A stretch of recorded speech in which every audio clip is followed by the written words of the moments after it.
বন্ধুরা, আজকে রান্না করছি পাঙাশ মাছ দিয়ে আলু এবং মটরশুঁটি টমেটো দিয়ে শীতের একটা ঝোল। প্রথমে পাঙাশ মাছগুলোকে আমি একটু ছোটো করে টুকরো করে নিই, তাহলে কী হবে, ভাজাটা ভালো হবে। একবারে সব মাছ দিলাম না, 4-5টা করে মাছ এইভাবে ভেজে নেব ভালো করে। দেখুন এক পিঠ ভালো করে ভাজা হয়ে গেছে, এগুলোকে উল্টে দেবো। শীতকালে এই পাঙাশ মাছ আলু দিয়ে তরকারি করে খেতে খুবই ভালো লাগে। নতুন আলু হলে খুব ভালো হতো, কিন্তু আমাদের বাজারে এখন নতুন আলুটা ওঠে না।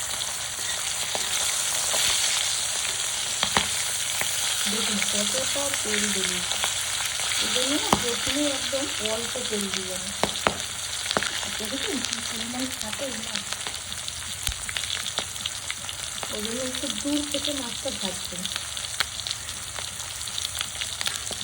যা তেল বেরিয়ে এই মাছ থেকে, সেই তেলে আপনার বাকি রান্নাটাও হয়ে যাবে। দেখুন এই মাছগুলো এবার সুন্দর ভাজা হয়ে গেছে, আমি এবার এই মাছগুলোকে তুলে নেব।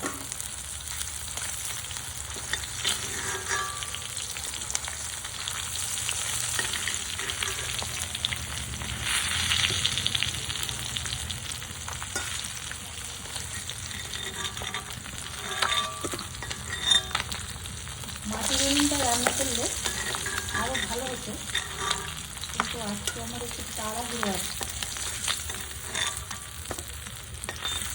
আপনারা সবাই জানাবেন আপনারা মাটির উনুনে রান্নাটা দেখতে চান কিনা। এবার আমি পরের মাছগুলো দিই।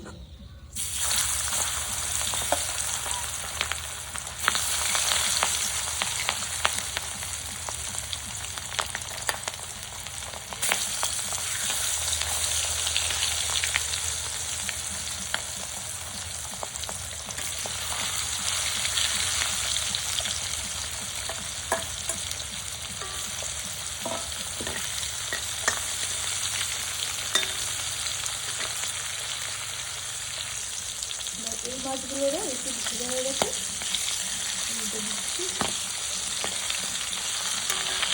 এই দেখুন মাছটা খুব ছিটকাচ্ছিল, তাই আমি একটা ঢাকনা দিয়ে একটু ঢেকে দিয়েছি, নাহলে সারা রান্নাঘর আপনার তেল ছিটকাবে। এইবার মাছগুলো তুলে নেওয়ার পর এই তেলে আমি আলুগুলোকে একটু ভেজে নেব। দেখুন আলুগুলো এরকম অর্ধেক করে কেটে নিয়েছি, আমি একটু ভেজে নেব।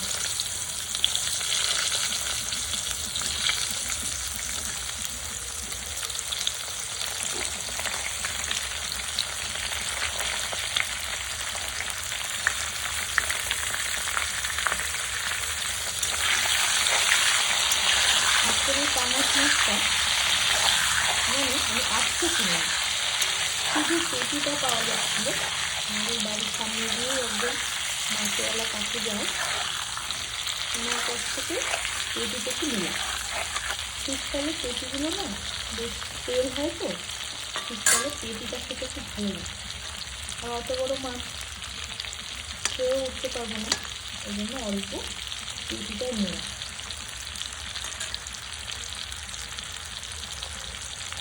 যতক্ষণ আলুটা ভাজা হচ্ছে ততক্ষণ এই একটা বাটিতে এরকম পেস্ট বানিয়ে নেবেন। এই বাটিতে আমি আদা বেটে নিয়েছি, একটু পাকা লঙ্কা বেটে নিয়েছি, আর দিয়েছি ধনে আর জিরের গুঁড়ো দিয়ে এরকম একটা পেস্ট বানিয়ে একটু কিছুক্ষণ রেখে দেবেন। এটা একটু পরে দেব। এই দেখুন আলুগুলো অল্প ভাজা ভাজা হয়ে গেছে, বেশি ভাজবো না, দিয়ে আলুগুলো এবার তুলে নেব।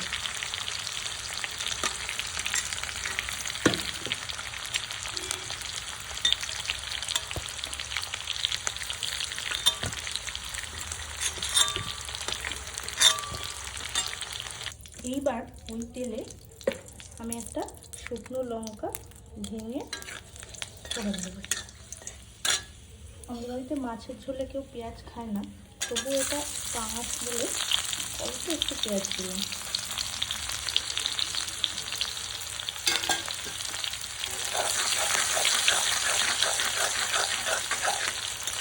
দিয়ে একটু নাড়াচাড়া করবো।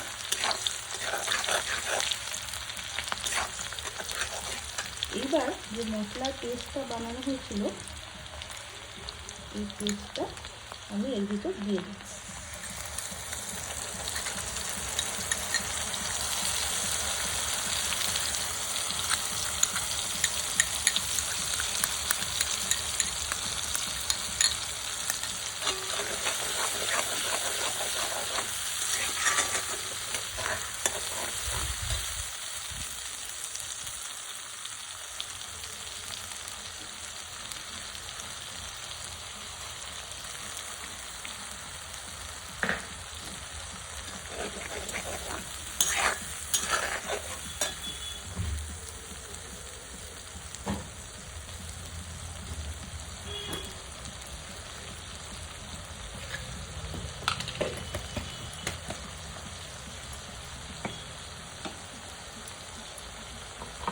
মশলার ভিতরে একটু নুন দিয়ে দেবো।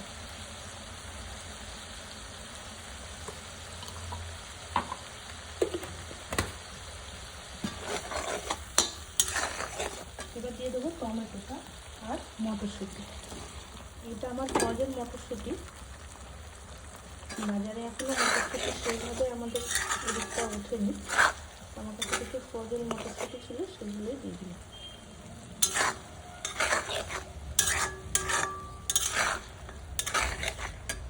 দিয়ে মশলাটা খুব সুন্দর করে কষাতে হবে। যখন দেখবেন তেলটা উপরে ভেসে উঠেছে তখন আমি এটার মধ্যে আলু দিয়ে দেবো।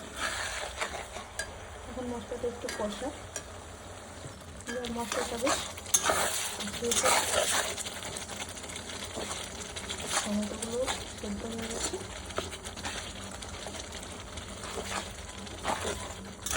এবার আলুগুলো দিয়ে দেবো।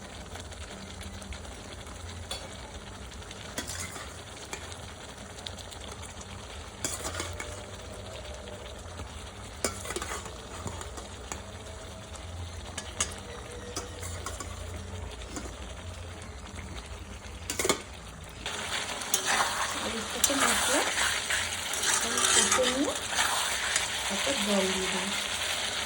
জলটা হালকা গরম করে নেবেন, তাহলে তাড়াতাড়ি সিদ্ধ হবে।